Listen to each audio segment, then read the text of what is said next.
Di suatu kelas, Ulin dan Abdul sedang membicarakan tugas fisika. Mereka membicarakan tentang penguraian vektor. Ulin bingung, untuk apa ya praktikum itu? Abdul yang pintar menjelaskan bahwa praktikum itu hanya untuk memperoleh rumus Fx dan Fy. Nah, biasanya penguraian vektor digunakan untuk menjumlahkan vektor lebih dari 2, berbeda dengan rumus kosinus yang digunakan untuk menjumlahkan hanya 2 buah vektor.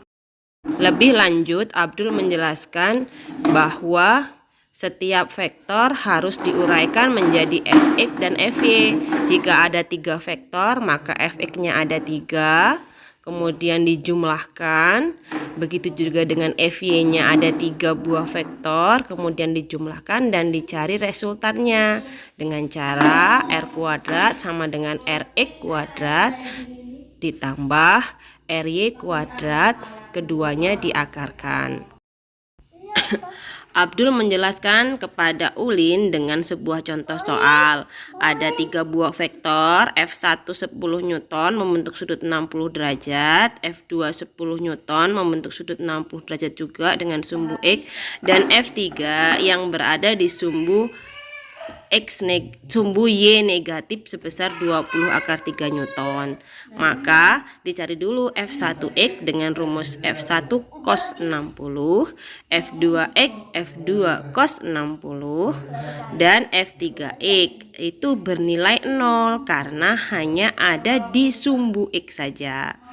Nah, setelah dihitung sama cara mencari cosnya, yaitu dengan kalkulator ya.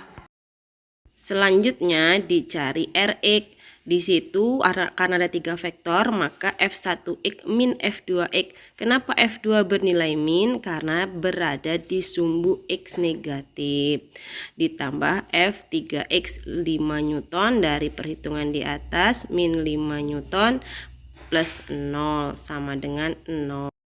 Langkah selanjutnya yaitu menguraikan pada sumbu Y. Ada F1Y, rumusnya pakai sin ya kalau sumbu Y, F2Y, dan F3Y. F1 sin 60, ya kenapa 60 derajat? Karena sudut yang dibentuk F1 dengan sumbu X 60 derajat, F2 dengan sumbu X juga 60 derajat. Namun bedanya di sini F3Y itu bernilai negatif karena arahnya ke sumbu Y negatif, sehingga resultan pada sumbu Y ketemunya F1Y plus F2Y min F3Y sama dengan min 10 akar 3. Setelah Rx dan Ry diperoleh, ini resultan totalnya, yaitu akar dari Rx kuadrat ditambah Ry kuadrat. Tadi Rx kuadratnya ketemunya 0, Ry kuadratnya ketemunya min 10 akar 3. 0 kuadrat ya 0 kuadrat. Min 10 akar 3 kuadrat sama dengan 10 akar 3 kuadrat. Nah, diakarin lagi berarti sama dengan 10 akar 3. Lebih lanjut, Abdul mengatakan bahwa penguraian vektor ini bisa diselesaikan dengan cara yang mudah, asal memiliki kriteria ada 2 buah vektor yang sama dan mengapit sudut-sudut istimewa seperti 120 derajat, 60 derajat, dan 90 derajat. Jika ada 2 buah vektor, dua buah vektor nilainya sama, sudut yang diapitnya 120, maka nilainya sama dengan besar vektor itu. Kalau 10, 120 derajat, maka nilainya 10. Kemudian kalau sudutnya 90 derajat, maka hasilnya kalau 10, 10, maka 10 akar 2. Kalau 3, 3 berarti 3 akar 2. Kemudian kalau 60 derajat, maka 10 akar 3.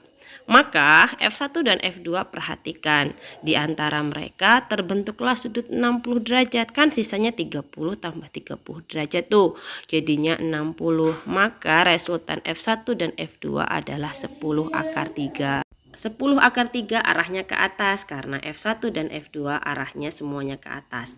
Maka tinggal dua buah vektor tuh seperti gambar yang saya gambar dengan spidol merah, di mana ada F1 dan F2 yang sebesar 10 akar 3 dan F3-nya 20 akar 3 arahnya ke bawah. Maka 10 akar 3 dikurang 20 akar 3. Maka nilainya min 10 akar 3 atau 10 akar 3 arahnya ke bawah. Oh begitu ya Dul ya. Kalau begitu mudah juga ya, ternyata ada cara ringkasnya. Iya, yang penting kita tahu cara menguraikan dan menentukan sudutnya dan juga arahnya bernilai positif apa negatif. Dan nilai cos dan sin yang kita peroleh dari kalkulator saintifik. Baiklah Dul, terima kasih, aku pulang dulu ya.